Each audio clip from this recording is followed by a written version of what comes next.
आर्थिक दुर्बलतेमुळे अनेकांना न्यायालयात जाणे शक्य होत नाही. त्यामुळे समाजातील सर्व स्तरांपर्यंत न्यायव्यवस्था आणि न्याय प्रक्रियेची माहिती पोहोचावी या उद्देशाने यंदा गुढीपाडवा स्वागत यात्रेत अधिवक्ता परिषदेच्या वतीने संविधान आणि न्याय सर्वांसाठी या विषयावरती चित्ररथ साकारण्यात येणार आहे, अशी माहिती अधिवक्ता परिषदेचे प्रतिनिधी सुयत्न धाकरस यांनी दिली आहे. गुढीपाडव्याच्या निमित्ताने काढण्यात येणाऱ्या स्वागत यात्रेच्या नियोजनासाठी सोमवारी झालेल्या बैठकीमध्ये ते बोलत होते.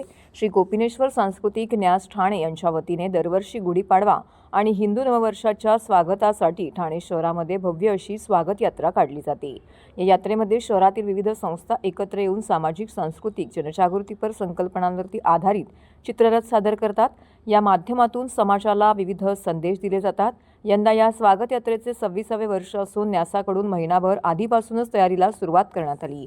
स्वागत यात्रेच्या नियोजनासाठी दर सोमवारी बैठक आयोजित करण्यात येते. या बैठकीमध्ये शहरातील 39 संस्थांचा सहभाग यंदा लाभलेला आहे. यंदा शहरामध्ये एकूण 14 उपयात्रा निघणार असल्याची माहिती न्यासाकडून देण्यात आली आहे. यंदा अधिवक्ता परिषद या संस्थेचा स्वागत यात्रेत पहिल्यांदाच सहभाग आहे. त्यांच्या वतीने साकारण्यात येणाऱ्या चित्ररथामध्ये लहान मुले, पोलीस, वकील आणि न्यायाधीशांच्या वेशभूषेमध्ये सहभागी होणार आहेत.